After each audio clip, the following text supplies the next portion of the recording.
ତୁମମାନଙ୍କ ଠାରେ ଥିବା ଭରସାର କାରଣ ସମ୍ବନ୍ଧରେ ଯେ କେହି ପ୍ରଶ୍ନ କରେ ତାହାକୁ ପ୍ରତ୍ୟୁତ୍ତର ଦେବାକୁ ପ୍ରସ୍ତୁତ ରୁହ, କିନ୍ତୁ ନମ୍ର ଭାବରେ ଓ ସଭୟରେ ଉତ୍ତମ ବିବେକ ସହ ଉତ୍ତର ଦିଅ।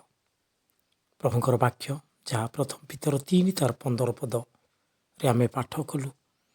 ଏଠାରେ ଆମେ ଜାଣୁଛେ ପ୍ରଭୁ ଆମମାନଙ୍କୁ କହୁଅଛନ୍ତି, ଆଉ ତୁମକୁ ଯଦି କେହି ପ୍ରଶ୍ନ କରେ, ତୁମର ଠାରେ ଥିବା ଭରସାର କାରଣ ସମ୍ବନ୍ଧରେ, ତାହେଲେ ତୁମେ ଉତ୍ତର ଦେବା ପାଇଁ ପ୍ରସ୍ତୁତ ରୁହ, ଆଉ ତାହାକୁ ପ୍ରତ୍ୟୁତ୍ତର ଦେବାକୁ ପ୍ରସ୍ତୁତ ରୁହ ବୋଲି ପ୍ରଭୁଙ୍କର ବାକ୍ୟରେ ଆମେ ଦେଖୁ।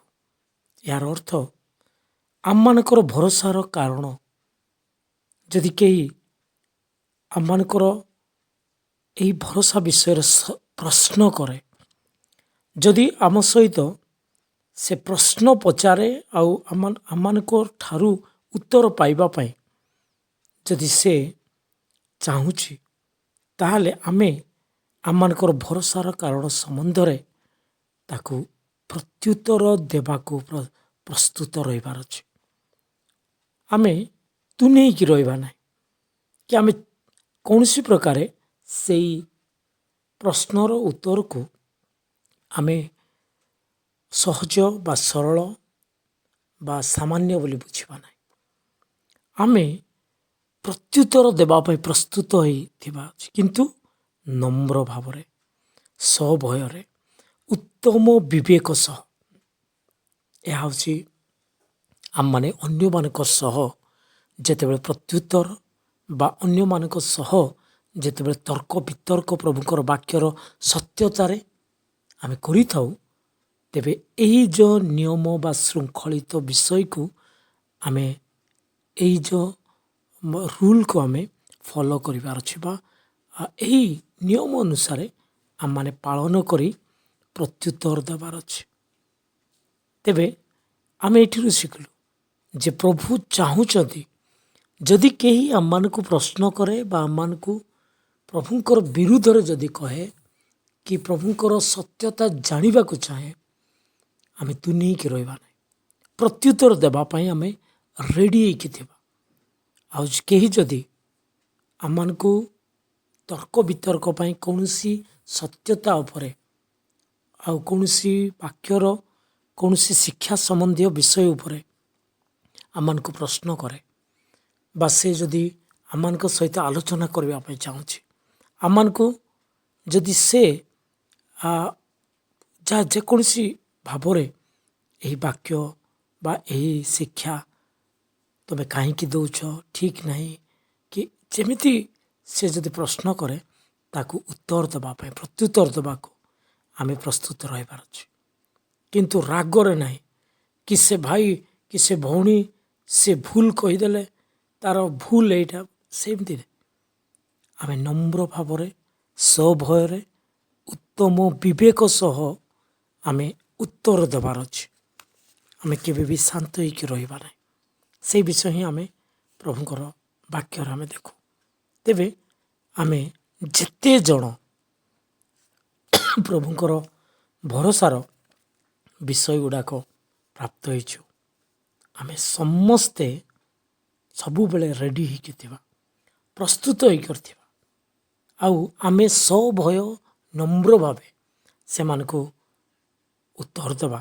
କିନ୍ତୁ ପ୍ରଭୁଙ୍କର ବାକ୍ୟରେ ଆମେ ଦେଖୁ ଯେ ନିର୍ବୋଧ ଓ ବିତଣ୍ଡା ବାଦାନୁବାଦ ଯେ ବିରୋଧ ଜନ୍ମାଏ, ଏହା ଜାଣି ସେସବୁ ଅଗ୍ରାହ୍ୟ କର। ତିମୋଥୀଙ୍କୁ ପ୍ରେରିତ ପାଉଲ ଲେଖୁଛନ୍ତି, ଏ ବାଦାନୁବାଦ, ବିତଣ୍ଡା, ତର୍କ ବିତର୍କ ଏସବୁକୁ ପାପ ସହିତ ତୁଳନା କରାଯାଇଛି। ତେଣୁକରି ଏସବୁ ବିଷୟକୁ ଆମେ ଅଗ୍ରାହ୍ୟ କରିବାର ଅଛି। ତେଣୁ ପ୍ରଭୁଙ୍କର ବାକ୍ୟ ପ୍ରକାରେ କିନ୍ତୁ ଆମେ ନମ୍ର ସହିତ, ସଭୟ ସହିତ ଆମେ ଯଦି ଉତ୍ତର ଦେବା, ତେବେ ପ୍ରଭୁଙ୍କର ବାକ୍ୟ ପ୍ରମାଣେ ସବୁ ବିଷୟ ଠିକ୍ ହେଇପାରିବ।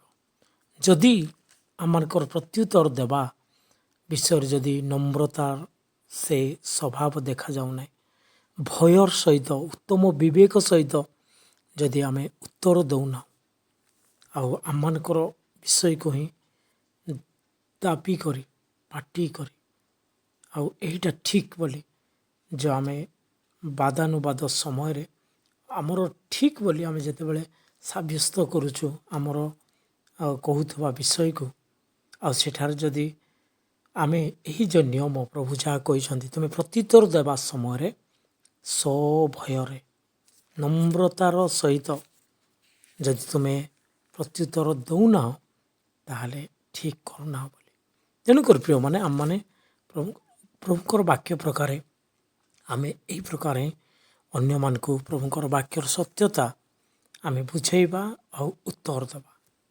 କେମିତି ଲାଗିଲା? ଯଦି ଭଲ ଲାଗିଲା ତାହେଲେ ଆପଣମାନେ ସବସ୍କ୍ରାଇବ୍ କରନ୍ତୁ ମୋର ଏହି ଚ୍ୟାନେଲକୁ ଆଉ ଲାଇକ୍ କରନ୍ତୁ, ପୁଣି ଅନ୍ୟମାନଙ୍କୁ ବି ସେୟାର କରନ୍ତୁ।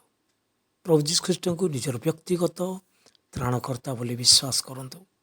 ଯଦି ଏପର୍ଯ୍ୟନ୍ତ ପ୍ରଭୁ ଯୀଶୁ ଖ୍ରୀଷ୍ଟ ଆପଣଙ୍କ ଜୀବନରେ ଆସିନାହାନ୍ତି, ଆପଣଙ୍କର ପାପ କ୍ଷମା ହୋଇନାହିଁ, ଆପଣଙ୍କର ପାପ ଯେତେ ବଡ଼ ହଉ ପ୍ରଭୁଙ୍କୁ ସ୍ୱୀକାର କରନ୍ତୁ। ମୁଁ ପାପୀ, ମୋତେ କ୍ଷମା କରନ୍ତୁ। ମୋ ପାଇଁ ତୁମେ ଆସି କାଲବରୀ କ୍ରୁଶ ଉପରେ ମରିଗଲ, ରକ୍ତ ଝରାଇଲ, ମରିକି 3 ଦିନ ପରେ ଉଠିଲ, ମୁଁ ବିଶ୍ୱାସ କରୁଛି ତୁମେ ହିଁ ପ୍ରଭୁ ବୋଲି। ଏତିକି ଯଦି ହୃଦୟ ସହିତ ବିଶ୍ୱାସ କରି ତାଙ୍କୁ ଡାକୁଛନ୍ତି ଜୀବନରେ, ତାହେଲେ ପ୍ରଭୁ ଆସିବେ, ଆପଣଙ୍କ ଜୀବନକୁ ପରିବର୍ତ୍ତନ କରିବେ, ଆପଣଙ୍କ ଜୀବନକୁ ଶାନ୍ତି ଆନନ୍ଦ ଦେବେ ଆଉ ପରିତ୍ରାଣ ଦେଇ ସେହି ମନ୍ଦ ଜଗତରେ କଢ଼ାଇ ନେବେ।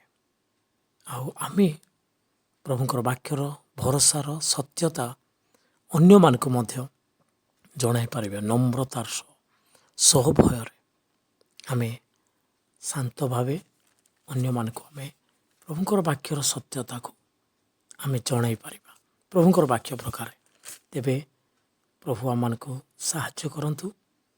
ଆଗାମୀ ଦିନମାନଙ୍କରେ ଆହୁରି ଆମେ ଏକତ୍ର ପ୍ରଭୁଙ୍କର ବାକ୍ୟରେ ବଢ଼ିବା ସାହାଯ୍ୟ କରନ୍ତୁ। ପ୍ରଭୁ ଧନ୍ୟବାଦ।